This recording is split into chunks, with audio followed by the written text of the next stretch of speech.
Licat polaris is super tergum Aquila volata, Aquila volata.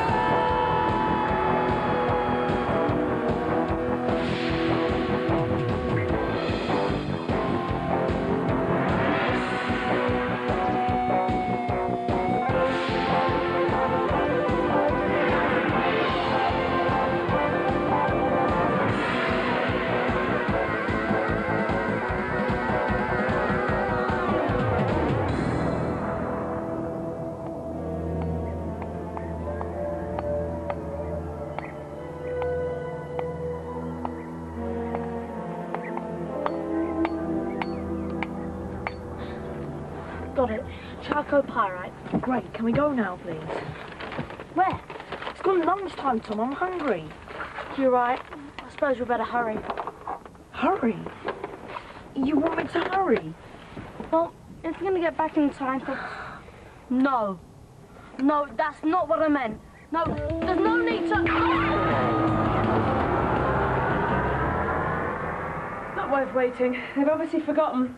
I suppose so. Though how they could forget something like this beats me. I mean, what are they doing? Well, Tom said something about collecting rocks. Well, I suppose we could leave a note asking them to hurry up and join us. What's the point? I don't think either of those boys knows the meaning of the word hurry. I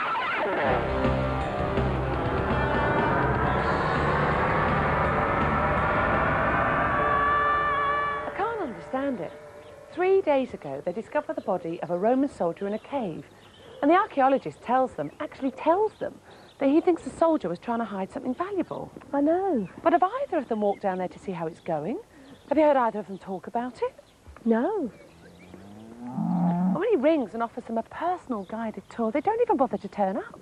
It is strange, isn't it? It's unbelievable. I mean, what could they possibly be doing that's more exciting than that?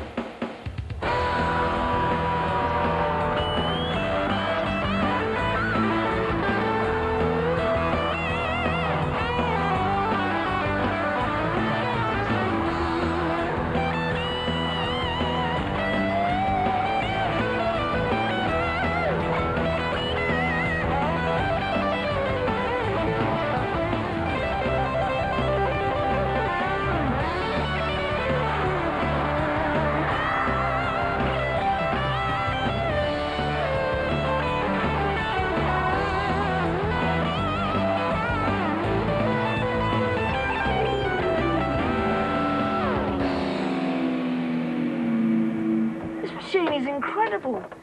Just incredible. One of these days I'm going to be sick when you do that, and I warn you now, it is not going to land on me. Sorry. You know, we're going to have some really cool times when we get this home. I won't be too sure of that. What? Taking it home. I'm not leaving it behind, Tom. It belongs to us.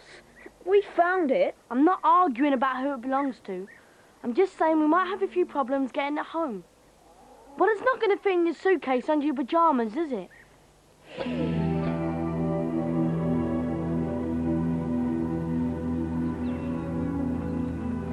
You're absolutely right, Sally. How can they miss out on all this? It's everything a boy could want. Buried treasure, things for killing people, a dead body. Maybe that's it. What? The body? Maybe that's the problem. I mean, I know it sounds exciting to find something like that, but maybe if you fall into the ground beside it, maybe it's not exciting. Maybe it's just frightening. Mrs. Baxter, Mrs. Reynolds. Good to see you. Oh, hello. Where are the boys? I'm afraid they're not here. Oh, nothing wrong, I hope. Well, we're not sure. We think they might have a bit of a problem. Got a bit of a problem, haven't we? I thought maybe at first we could just fly home or something, but then... That's it. That's what we do. We fly it home. But then I realised you couldn't do that without someone noticing. Huh? You can't fly over a major city and land in your back garden without somebody noticing, Jeff.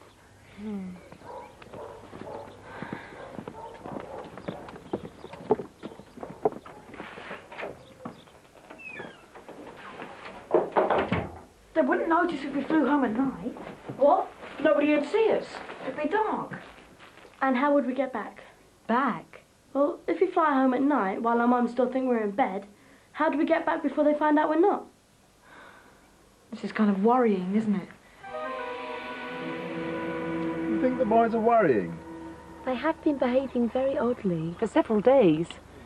Do you think that's the result of finding the body? But that's when it started. You know, they've never been down here since that first day. Yes, that did seem odd. It must have been more of a shock than we thought. Would you talk to them, Professor? If you brought them down here, could you explain things? Let them know that finding someone dead like that is... It's all perfectly normal. Well, I suppose I could try.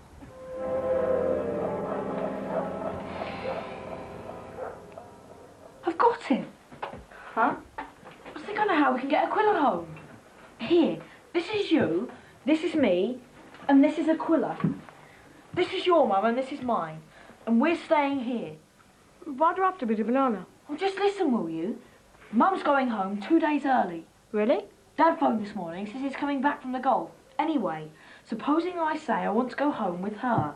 Yes. That would mean Friday night, I'm home, you're still here. Right. That night, without anyone knowing, you fly out to me and Aquila. I get in, and we both fly back again. You get out, go to bed, nobody knows you've been anywhere. I fly back, hide Aquila, go to bed, nobody knows I've been anywhere. Sunday, you come home with your mother as planned. What do you think? I don't think it'll work. Yes, it will. I know it'll work. Well, which bit of it isn't going to work? Well, that first bit. The first bit's fine. All you have to do is... Oh, you're not frightened. You can't be. There's nothing to be frightened of. Flying 100 miles in the dark and something you found in a hole in the ground. I think there is, Jeff. Look. But supposing I break down. Supposing I get lost. Supposing I bump into something like a small hill. Or a big hill. You won't. How do you know? I've never flown the thing before. It's easy. I'll teach you. I learnt in an hour. You learn how to swim in an hour, Jeff. You're that type of person. I'm the one who had lessons for 2 years and still wears armbands. I'm sorry. I can't do it. Very sensible man, that Professor. He'll sort them out. Yes.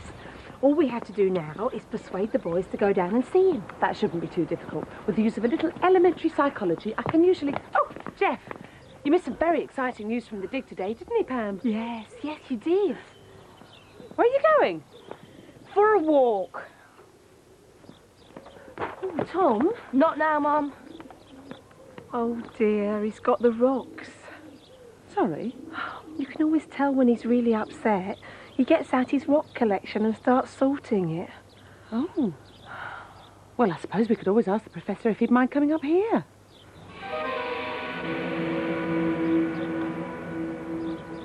Hi. Not disturbing you, I hope? No. Well, that's interesting. Chalcopyrite, isn't it? Yeah, we found it this morning. Really? I didn't know we had any within 20 miles of here. We didn't see you down at the dig today. Nah, I'm sorry, we were busy. Yes, of course. Some other time, perhaps. Yeah. Tom, can I give you some advice? What? Sometimes in life, we don't do something, not because it's wrong or because we don't want to, but because we're frightened. We think if we push the whole thing to one side, we'll be safer. But life doesn't work like that, because the thing that stays inside you, the thing you can never push away, is the fear. The only way to get rid of that is to face whatever it was that frightened you and do it. You think so? Yes, I do. It's not always easy, I know that, but in the long run, it's the only thing to do. Yeah, I suppose it is.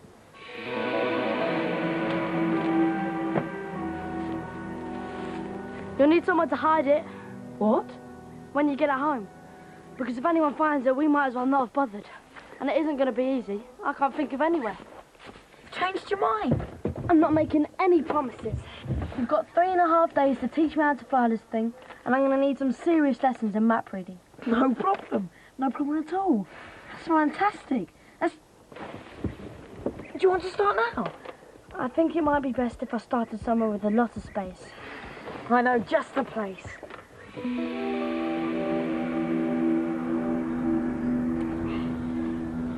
All set? One thing you don't have to worry about is bumping into anything. No? You remember that first time in the cave, when we accidentally pushed the button and went straight up in the air? You pushed the button, and I seem to remember you did it on purpose. But we were all right, weren't we? We must have smashed through 4 feet of rock and earth. But we didn't even bump our heads. No. I'll show you something.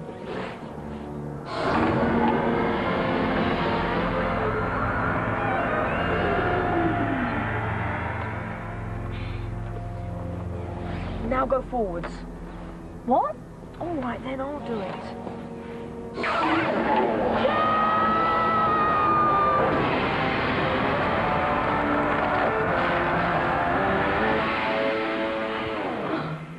See?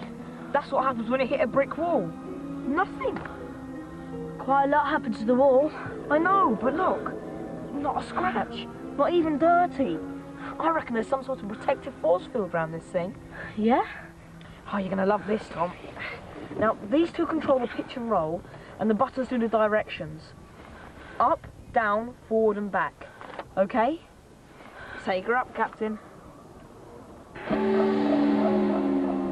I think we'll just go over those controls again, shall we? They won't even talk about it. Say they're too busy. Is it still the map reading? And the highway code. Why on earth do they want to know about signposts and motorway junctions? They're trying to find their way home. What? There's a very similar case in here. You see, emotionally speaking, the trauma has landed them in a strange country, and now they're trying to find out where they are and how they can get home. Are you sure? Positive. You know, it wouldn't surprise me if Jeff asked to go home early. Oh, surely not. He's such a strong boy. They're the ones that crack first, Pam. Hard as nails on the outside, but... Oh, Jeff, how are you, dear? Mum, are you still going home on Friday? Yes. Why? Well, I wondered if I could come with you. Oh, you poor boy. You poor, poor boy. Mum! He wouldn't change his mind. Absolutely refuses to stay. What a shame. I just hope his father can sort him out. You only have to look at him to see how nervous he is. All on edge. And when you come to junction 11? I turn southeast and fly over the A417. Right. Here, you best have this. It's Mum's mobile phone. She'll think she left it behind. Any problems, call me. All right. Okay. Time to go, Jeff. Coming. Oh, and be careful, eh? Sure.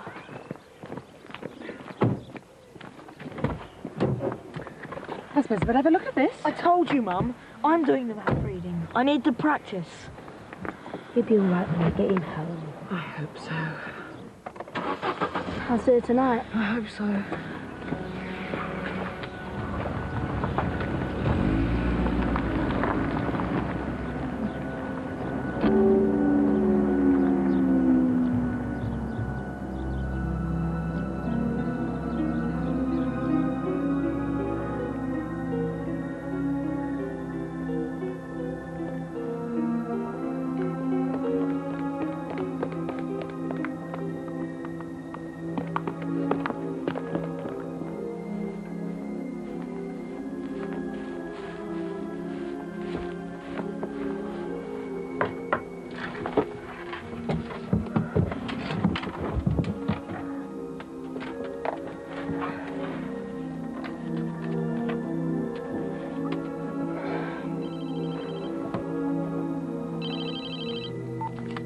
Yes?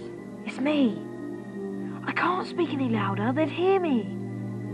Yeah, I'm just checking to see if everything's all right. Yeah? Yeah, I've done that. Oh, right.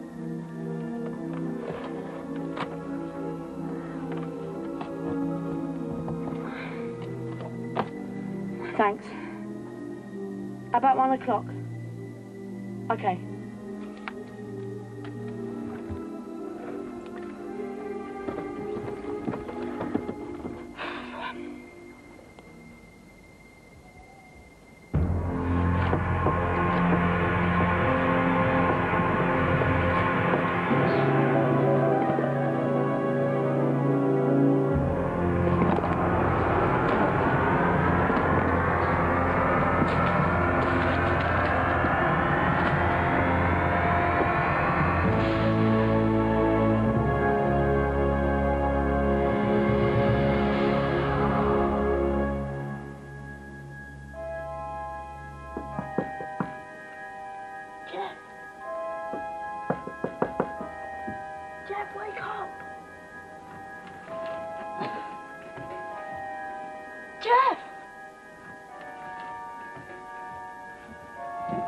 Don't believe this.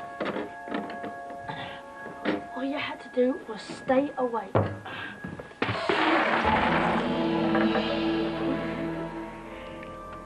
Alright, I'll go.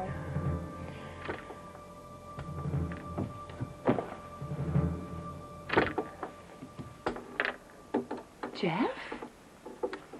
Jeff, what are you doing sleeping here? Sleep? I haven't been asleep, have I? Come on. What's the time? It's past 1 o'clock. Oh, honestly, the state of this room. And what are your Wellingtons doing under the bed? Huh? It's all right. Doesn't matter. Just go back to sleep. Yes, Mum. And try not to worry.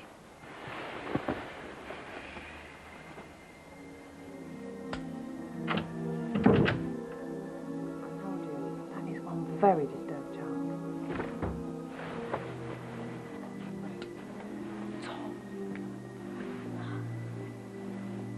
Is everything okay? It was till I got here. Doesn't anyone have a clean under there? Where is it?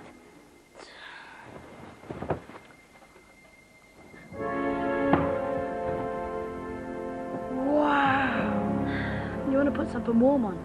It gets quite cold once we go up a bit. Wow! Wow!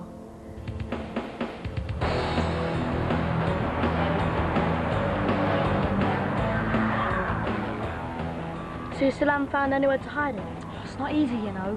It's got to be somewhere close. Somewhere where nobody goes but we can. Somewhere safe. So where are you going to leave it tonight? I thought in your mum's garage. And hopefully by the time you come home on Sunday, I'll have found somewhere else. Right. Did you say you hit a telegraph pole around here? Just the wires. Over there. I was trying to get a bit of height after taking the top off those street lamps. And I didn't realise I was under a bridge. Then trying to get out of the rubble, I sort of swerved into the wires. We might have a couple more lessons running over the controls when you get back.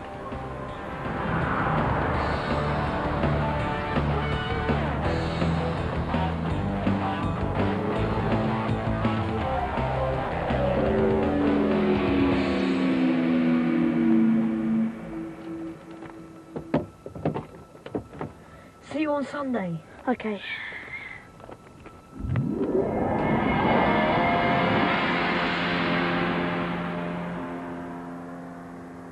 And don't go too fast.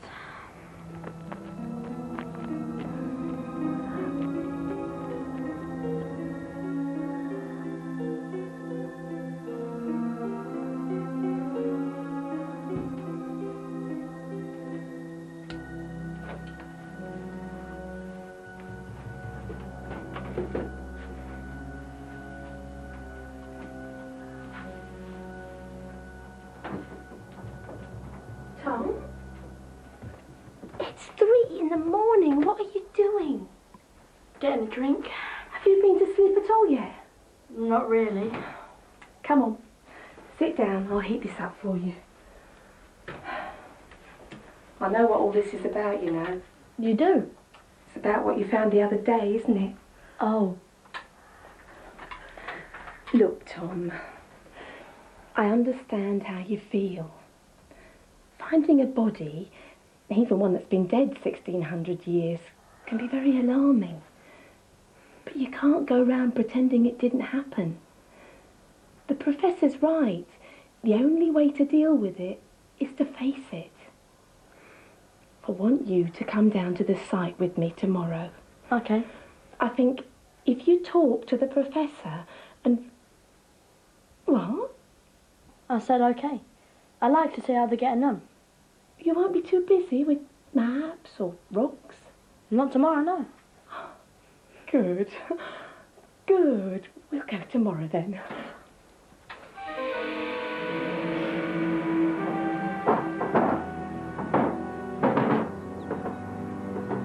Seems perfectly happy now, doesn't he? It's such a relief, I can't tell you. How's his friend? Oh, much better. I was talking to his mother this morning. She says he's fine. Cheerful, relaxed. Good, good. We're both very grateful to you, Professor. I don't know whether I deserve any credit. It's nice to see Tom enjoying himself like that. Yes. Well, if you can tear him away, I'm afraid it's time we were heading home. I'll go and tell him. It certainly is a fantastic find, Tom. You can't help feeling a bit sorry for him, can you? He goes to all that trouble to find a hiding place, and just when he thinks he's safe, the roof falls in on his head. You still think he was trying to hide something? Oh, I'm sure of it. But whatever it was, he made a big mistake taking it underground. Perhaps he didn't have any choice. No? I mean, if it was something he wanted to keep, he couldn't leave it lying around where anyone could see it, could he? I think Aesop would disagree with you there. You know the fable of the pot of gold? No? Well, an old man was given a pot of gold coins, and he wanted to know where he could put them so that no one would steal them. So he went to a wise woman who told him to leave them on the floor by his front door in full view, which he did, and they were perfectly safe. Why? Because no one believed that they could be real gold coins. If they were real, everyone thought, the old man obviously wouldn't have left them where he did. I see. I'm afraid your mother thinks it's time for you to go. You'll come and see us again, I hope. Yeah. Thanks, Professor, and thanks for everything. You've been a great help. Have I? Well, any time.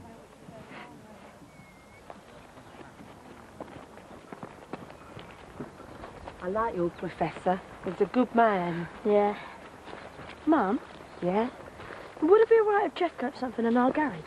What sort of something? Well, a sort of flying machine. Oh, a big one? It's quite big. 2 people sit in it. Well, yeah, I'd have thought so. It's all right then. He knows where the key is, does he? I think so. We'll make sure he remembers to lock up. Right. You've done really well today. Yeah, I think I have. Aquila continues on Tuesday on CBBC. Before Aquila, we told you that we would give you the Screen Stings address if you fancy sending us an animation. The address is... It's the Screen Stings, PO Box 9989.